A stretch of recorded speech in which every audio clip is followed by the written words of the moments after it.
One of the biggest misconceptions about creativity is that it comes from constantly doing something new.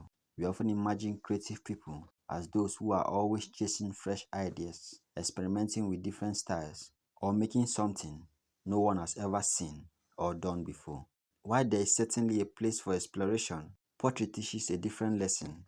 Oftentimes, creativity grows through repetition. Walk into any pottery studio and you'll probably see the same movements happening again and again. A potter wedges the clay, centers it on the wheel, pulls up the wall, shapes the rim, cut the piece from the bat, then they do it all over again.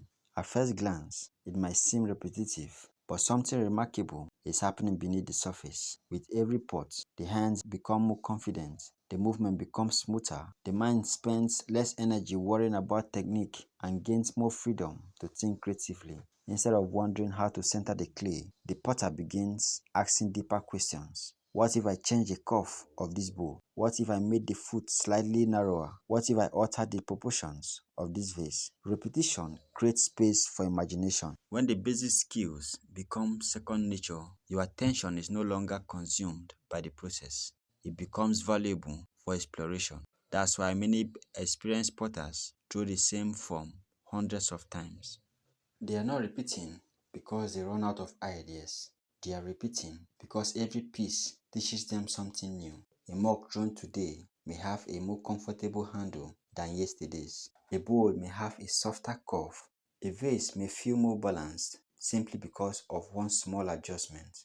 Tiny improvements repeated over time lead to remarkable creativity. Repetition also builds confidence. When you are no longer afraid of making mistakes, you are much more willing to experiment. If you've thrown 100 balls before, trying a different rim or a new shape doesn't feel risky. You know you can always make another one. Ironically, repetition makes you more adventurous. It gives you the freedom to play and to create. Nature works in much the same way. No two leaves are exactly alike, yet every tree grows them using the same process. Every wave reaches the shore differently, though the tide repeats itself day after day. Repetition in the nutshell doesn't eliminate variety, it creates the conditions for it. Perhaps that's why the most recognizable pottery styles doesn't appear overnight.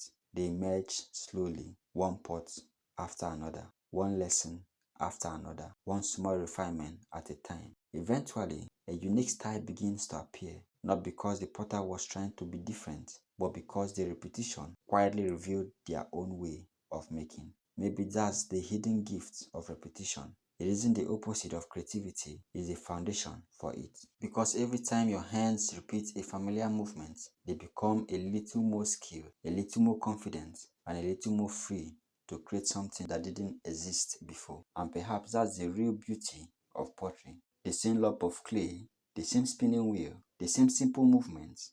Yet, every repetition brings the possibility of creating something entirely new.